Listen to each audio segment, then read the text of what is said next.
paikot-ikot sa daan, hindi makita ang bahay. Nalilito kung saan biglang may sisigaw. Dito boss, kaliwa, tambay pala sa kanto. Kabisado ang lugar nila, kahit walang address na kumpleto ang detalye lang man nila kung sino at saan napupuntahan mo pare. Yung bahay na may aso, yung kulay berde, diretso ka lang boss, tapos kanan ka konti. Kapag may naligaw, sila ang takbuhan. Kapag may tanong ka, sila ang kasagutan. Hindi man opisyal, pero may posisyon. Mga hari ng kanto, eksperto sa lokasyon.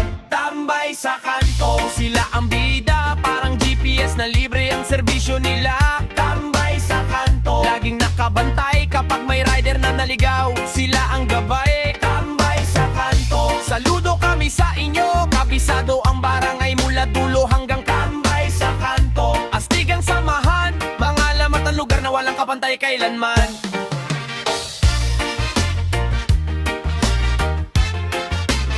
DJ Mix Club Prieto.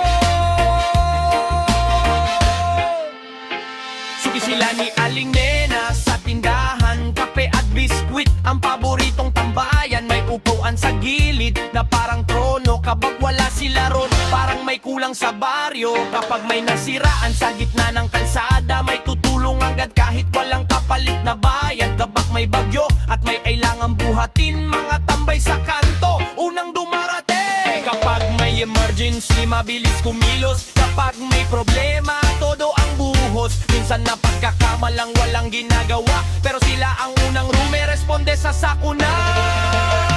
Tambay sa kanto, sila ang bida. Parang GPS na libre ang serbisyo nila.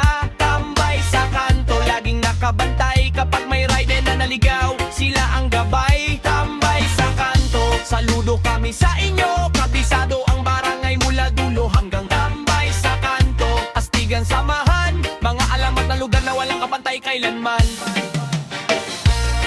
Oy rider, nalililigaw ka ba?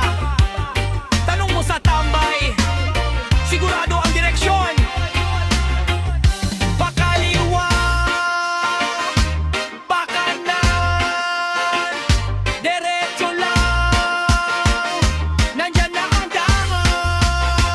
Tambay sa kanto, tunay na alamat, hindi kailangan ng app para maging sikat. Tambay sa kanto, kaibigan ng lahat. Kapag sila ang nagturo, siguradong sakto ang landas. Tambay sa kanto.